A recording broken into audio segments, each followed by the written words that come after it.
Alright, hello everyone, and welcome to round 5. We are playing Titan Vial, and we are currently 3-1. We are up against Jiggy Wiggy, and we are on the draw playing for the 4-1. Jiggy Wiggy has kept the 7-card hand, and his hand looks fine to me. The only piece missing is a Flagstone's a Troke here, which would be an ideal draw.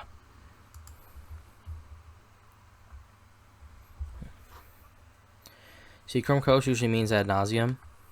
Springleaf Drum. Mishra's Bauble. Ooh, what are we playing against? I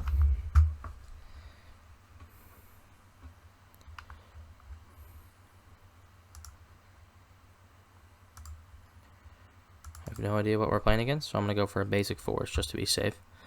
I'm not sure if our life total is relevant yet. This could be an affinity style deck.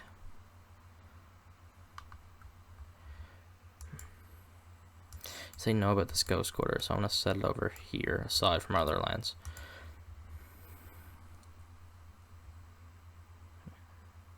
I really wish Magic Online would, after you drew the card from the bauble, would put it into your revealed card zone, so you knew which one was revealed.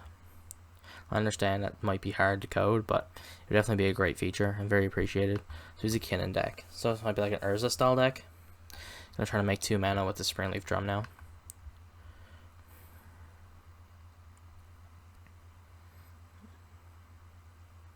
Another Reclaimer. Another Reclaimer here is a bit awkward. I don't really want to play out the other Reclaimer. I guess I can do a pretty good thing where I get on the beatdown plan here, right? Where I go Reclaimer in the Field of the Dead. And I can crack. I guess I have to go Ghost Quarter plus Windswept Heath, then do that. It seems fine though. I should go Windswept Heath and get these Reclaimers on to go for the beatdown.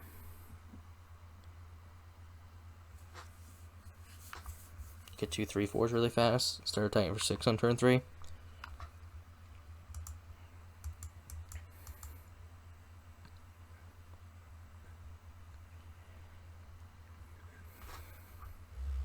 So opponent currently has 4 mana here, which means they could play Urza on turn 3. Engineer Explosives on 1 is a big yikes.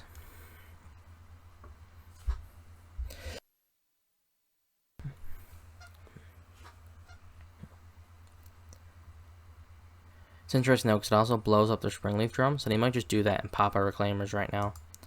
And knowing that this is going to be very aggressive, yeah, so that's their plan. So we're just going to let those die.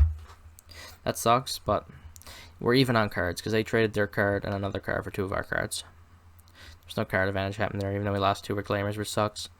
Luckily though, the Snyder Reliquary is going to be pretty big, and the Ghost Quarter is also going to help towards making it even bigger. Get a Temp Temple Garden.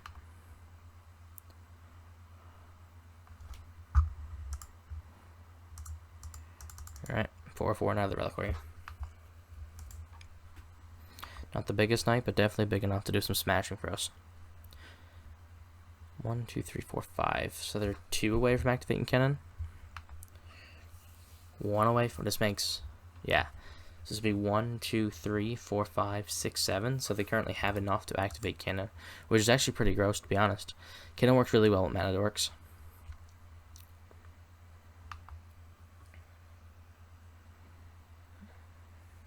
Okay. So he's gonna get to activate Kinnan, which means they're gonna get to get a non-human on the top of their deck. Could potentially be very bad for us. But I think I just need to make a 5/5 knight and start attacking. And hopefully get this game over with pretty quickly. This Nylea is definitely not doing us no favors in this kind of matchup. Get a snow-covered forest.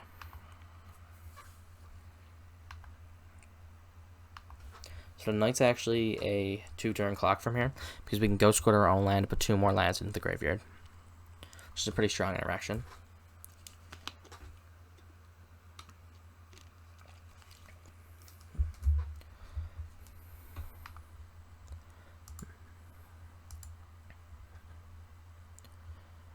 Here we go.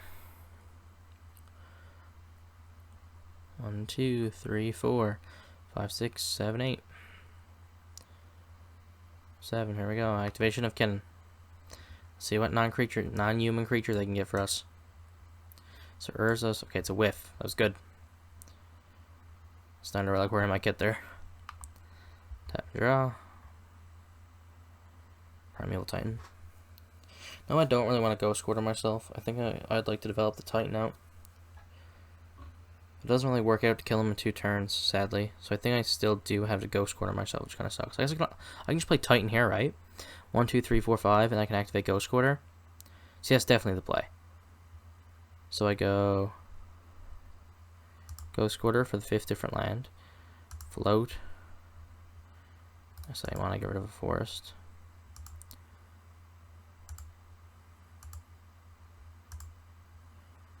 And grab another forest.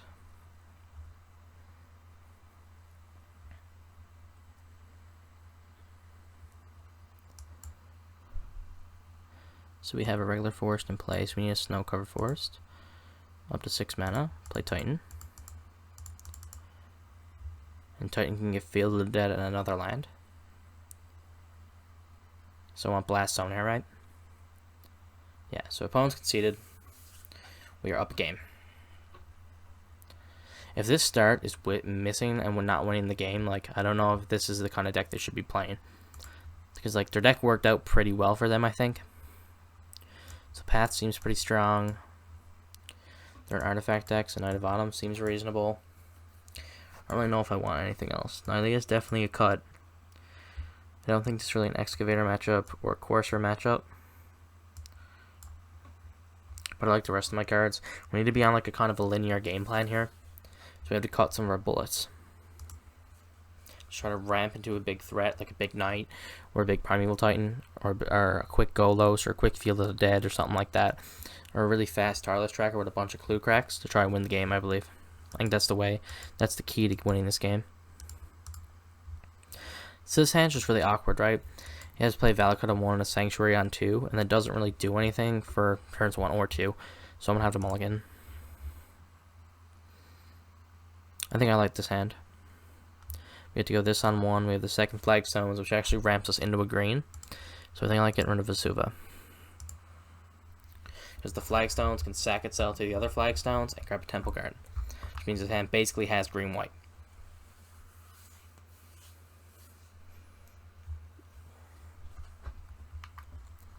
Flagstones of Trokir has been one of those cards where since I started playing with it, it's so tricky, and there's just so many different things you can do with it.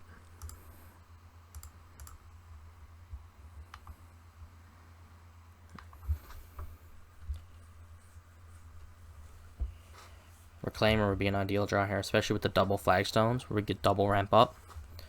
F6.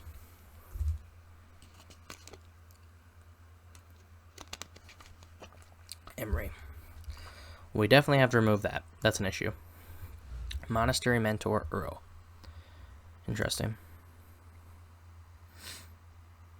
I think the only way I don't kill this Emery is if they miss a land drop.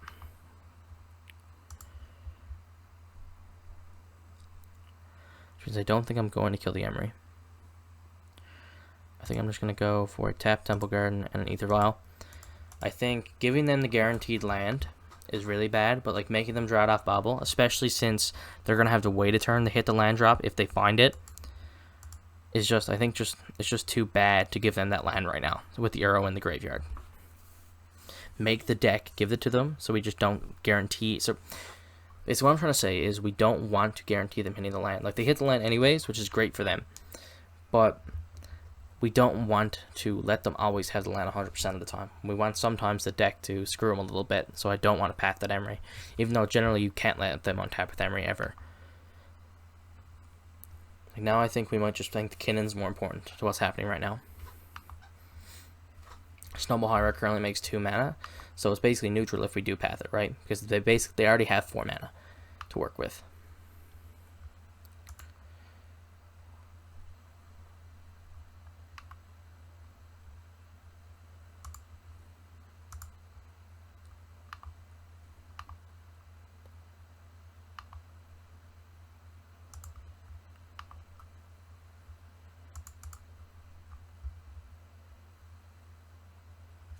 Thalia is a good pickup because it makes Emery actually have to pay 1 for everything that's going on here.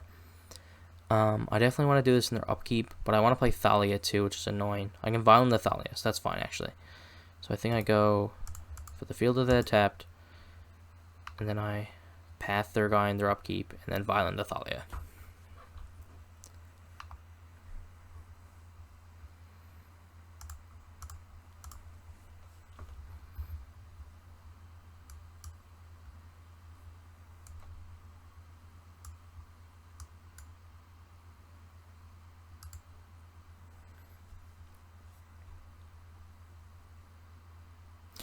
I guess I should have put in the Thalia first, right? To play around Metallic Rebuke.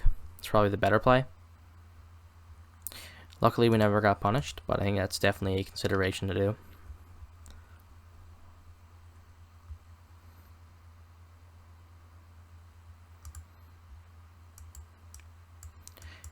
This deck has just taught me so much about different things, just all these weird interactions, and it's great to know them, because once you know them, you know them forever. And like, I feel like in a tournament, this is one of those decks where if you play against it and you don't know what's going on, you're going to be in such a rough spot.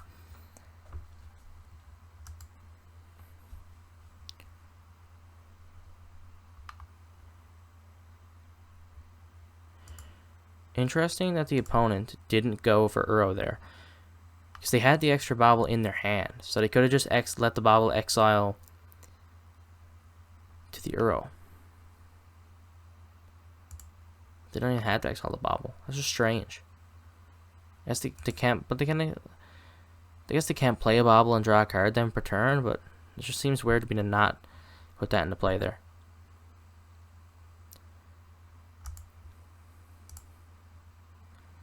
Alright, let's get our ramp on with flagstones.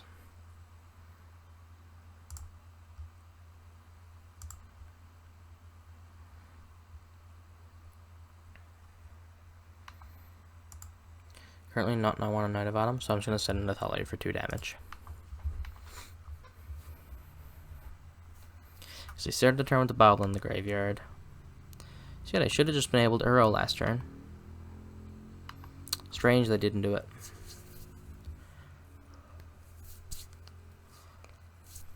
Well, let's hopefully keep not doing it, because Uro is a real good card.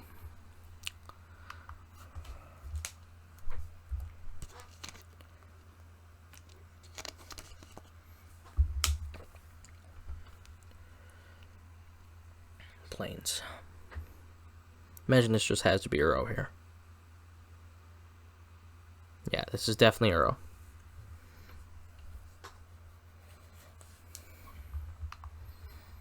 We're going to need some lucky draws off the top of our deck to get out of this one, I think. Because there's 2 bobbles left there, so they're winning 1 bobble last turn. So I think they just missed the fact that they could have cast the Uro, which is interesting. Maybe there was a reason why they didn't want to, and they just wanted to develop 2 bobbles, but I can't really see one. I don't think there's any reason to put in the Knight of Autumn here. One of the Vials will still be on 3. I want to get the Vial to 5 for Golos. Ideally, though, I'll just draw a land and be able to play the Golos. Then we can get rid of these 2 bobbles with the Knight of Autumn.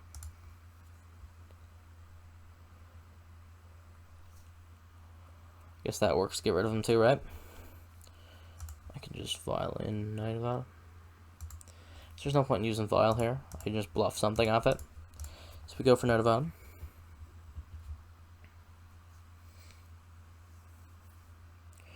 This will clean up these 2 bobbles and effectively make Emery a dead card right now.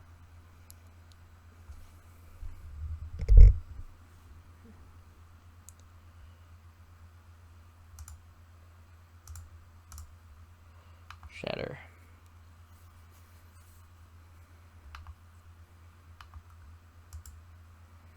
Then we'll go for the exile.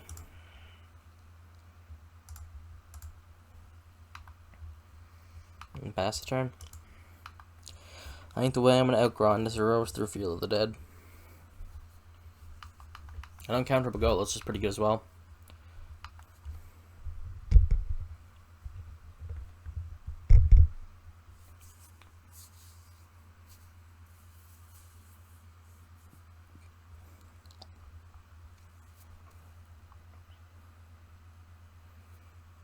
Opponent's going to be up to 10 cards in hand this turn. It's a lot of cards. So an attack for 7.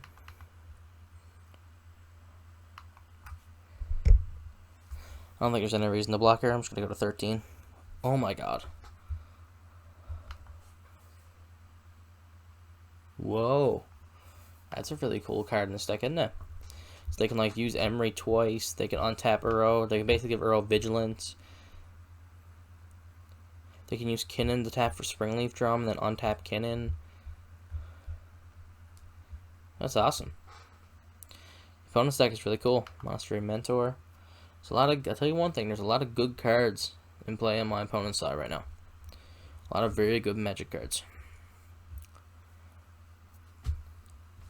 Mox Amber as well.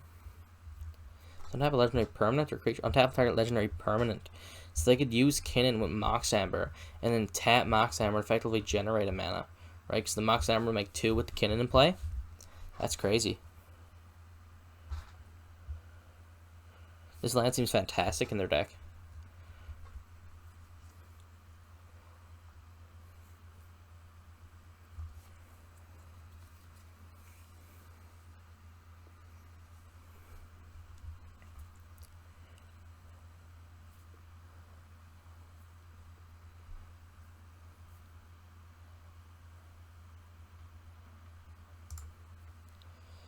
Alright. Let's get these Vial triggers. Ooh. Someone wants to go up to 5. Keep this one on 3. Alright. Let's see what our draw step is. It's gonna have to be something real good. Sakura Tribe Elder.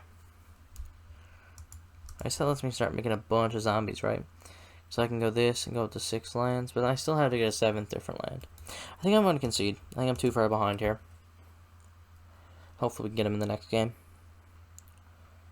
Now, knowing my opponent's deck, do I want to change any cards of the way I boarded? I don't think these are any better.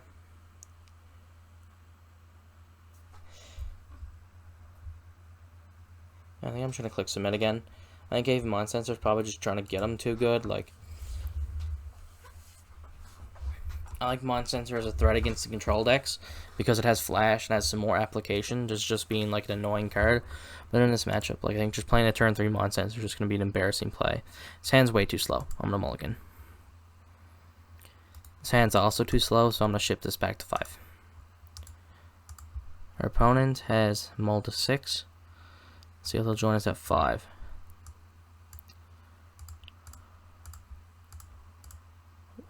Opponent has. I'm gonna go to 4. I don't think this hand's even remotely playable. And this hand seems fantastic, so we can get a lot of card advantage out of this Reclaimer. So I think our 4-card hand needs to be something like this. As far as 4-card hands go, this 4-card hand is fantastic. We functionally get one of the cards back with the Flagstone plus Reclaimer combo. The Vial is going to double as a bunch of lands, so we can use that to basically cheat on the number of cards we have, because we don't have to hit all of our land drops to deploy our spells.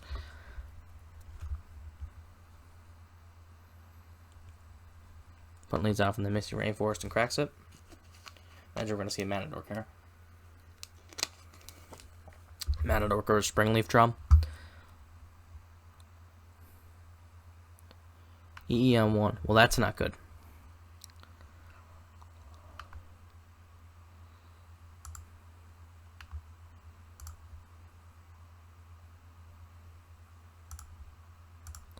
Just gonna roll with the tap land here and pass. The opponent's gonna get us good with this EEM1.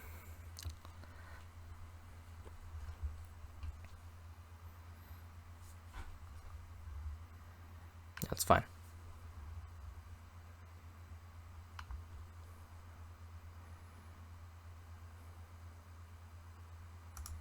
Alright, let's get this Reclaimer down. Then we can hopefully start activating the next turn and get us ramped up with this Flagstones.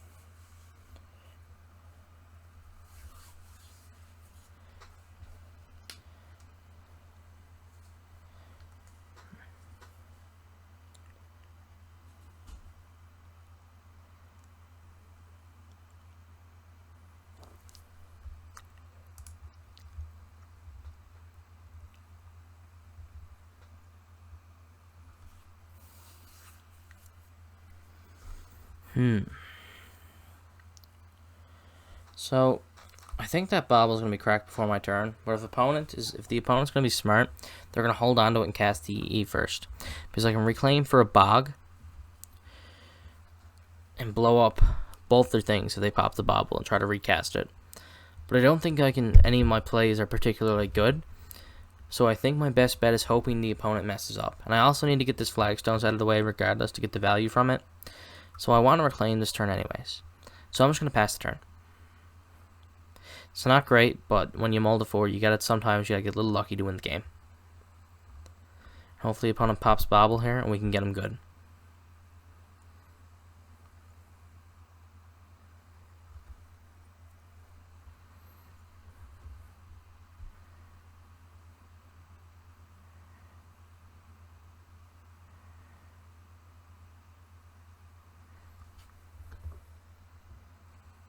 I'm not sure what our opponent's thinking on here. They might just be AFK for a little bit.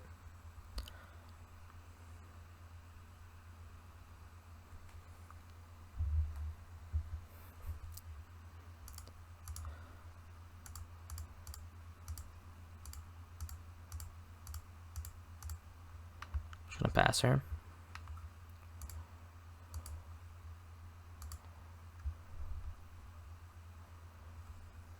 Awesome. Alright, so we'll let that happen. Stop on my turn.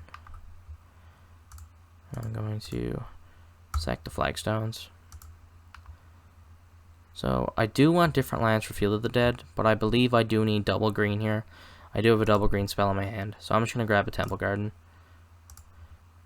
And because I want to grab Bog off this one.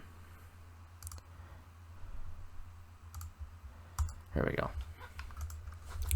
So that Emery basically only generated one card. Which, as far as Emery goes, is not too bad. It's actually generated no cards, right? Because it didn't even get an activation, which is fantastic. There's a lot of weird spots with Emery like that. Like, for example, if you're playing a blue deck with Force of Negation, sometimes you can force the Bobble, and just the Emery is just not a card. It just becomes a 1-2. So I'm fine with this. They want to blow up my Noble for my Reclaimer, that's a deal. Can't imagine they're going to give me another activation with this Reclaimer. If the opponent's just on lands here, I think I like our spot.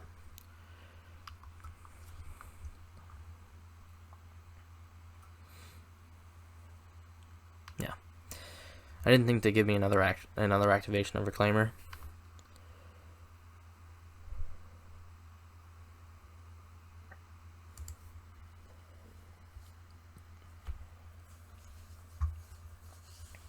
Question is, what do I go for here?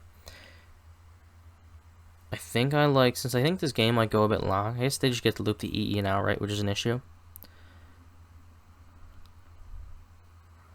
They had to put it on 3, which means they killed their Emery. So I'm going to go for an Eternal Witness. And I'm going to pick up the Elvish Reclaimer. So next turn I can go Dryad plus Reclaimer. That's my turn. Then hopefully, some way I can get up to 6 lands. So if I draw a land, I'm at 5, another land will be 6, and I can start bolting with Dryad. If I can force them to put this EE on 3, then they have to sack off their Emery as well, which is something I'm fine with. They just can Ether Gust my Eternal Witness here. I gotta have to bottom this. Just too much of a tempo swing, I think, to draw it again. I need to put the pressure on now. I think Valakut's the best draw on my deck right now.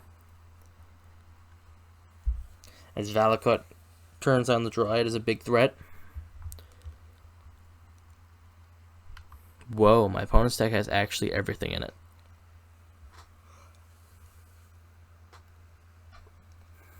It's a loan package kind of makes sense. They're already milling with Emery, so all their stuff kind of meshes together. But I don't know how they're all fit in this all in with 60 cards. Maybe there's no Urzas. It's quite possible. The CE on 1 is definitely not the greatest thing he could have done here, I don't think. This Knight's great. I want to develop the Dryad, but the Knight's just going to be a big clock. That's also going to let me tutor Valakuts onto my deck, so I can get this Dryad into play.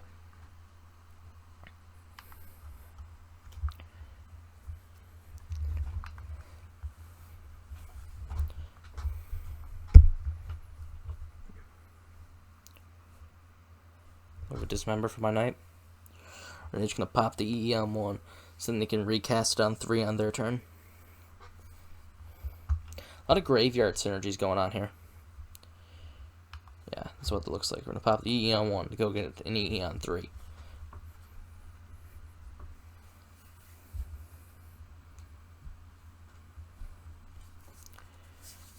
The deck list I found online sadly doesn't have any like bullets for these kind of artifact matchups. Like I think Collector Oof would be fantastic, Scavenging Ooze would be fantastic, Sword of War and Peace. Interesting. Mistress Bauble. So really good Life Below mill there. 2 artifacts that they're very happy to cast off Emery.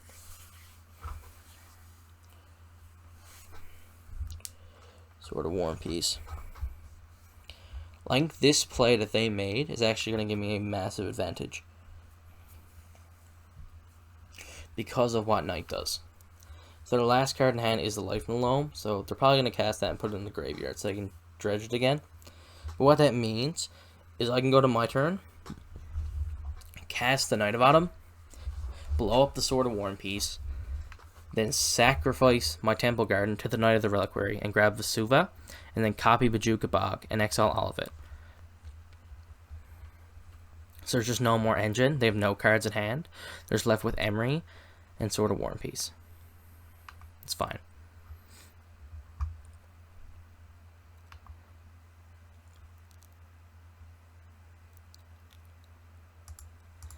Alright. Let's do it. Knight of Autumn. Shatter. Sack.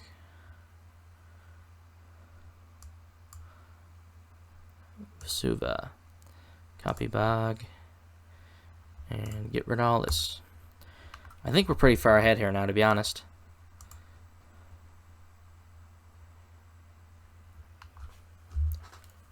Emery doesn't really do much when it doesn't have cards in the graveyard to go with it.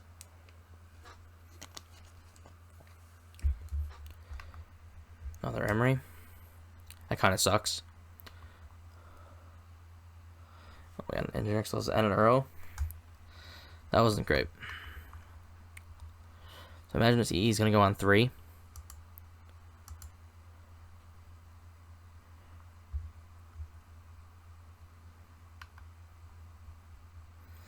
They should pop it right now. Because if they don't, I can get Sanctuary and pick up my Bog and replay it.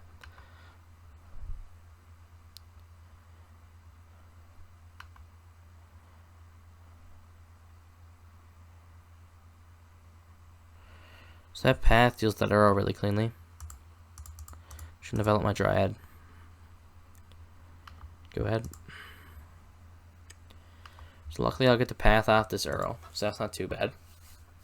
It's going to get a card out of it, but they lose all the spells in their graveyard, so sort of stop here so I can get a in response to the trigger.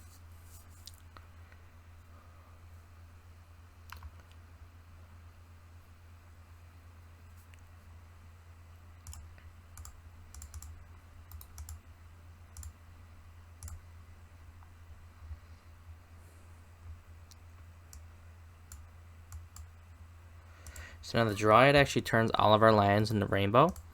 So I can cast my Eldormari's Call on my turn and get something like an Elvish Reclaimer. So no lands here is pretty scary.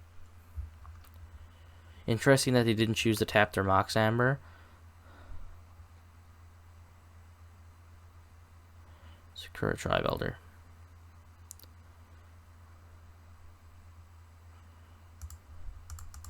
I'm going for Steve here.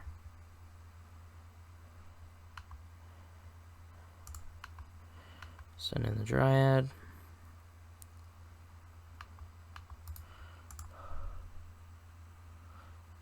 So unfortunately the Excavator is no longer in my deck, which is a bit of an issue. The Excavator would have been great on a sports set. I could have called for it and started playing lands from my graveyard. Stoneforge Mystic. My opponent's deck just has absolutely everything in it. It's actually crazy. Batterskull. They're going to cast the Batterskull. Yeah, so I'm just going to get a Shatter with Elite Armory's Cal here.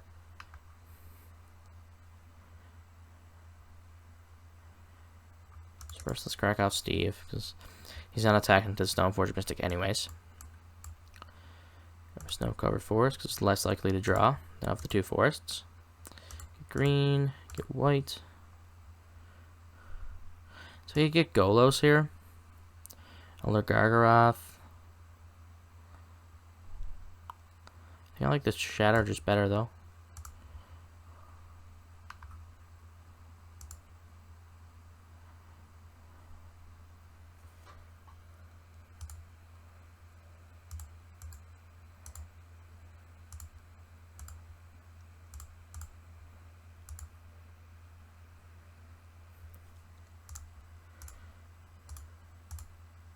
Shatter. I'll attack for 2 with the Dryad. Wishing to see a couple brick draw steps from our opponent. We can use the Blast Zone to clear the Stoneforge Mystic. And get him for 4 next turn. Titan's a live draw. Golos is a live draw. A lot of live draws in our deck. Our opponent has conceded. We have 4 won the league and 1 the match. So, some closing thoughts on this deck. So, the deck felt fine. Some things just seemed kind of out of place. Like, I'm not really sure why we're playing Nylea. I guess it's like a really good grindy card, but it didn't do even much in the Sultai matchup we played. What else was in the mana base that I didn't like? No, all the rest of it seemed fine to me. The rest of the bullets were fine. In the board, I think there's no Graveyard Hate, which kind of sucks. Arasta hasn't really been good for me yet. But obviously, I'm not the expert on this deck. That is F. Paulus, and you can go check out his videos on the deck. I'm sure he has a reason for all these cards. Alright, and thank you for watching. I'll see you in the next video.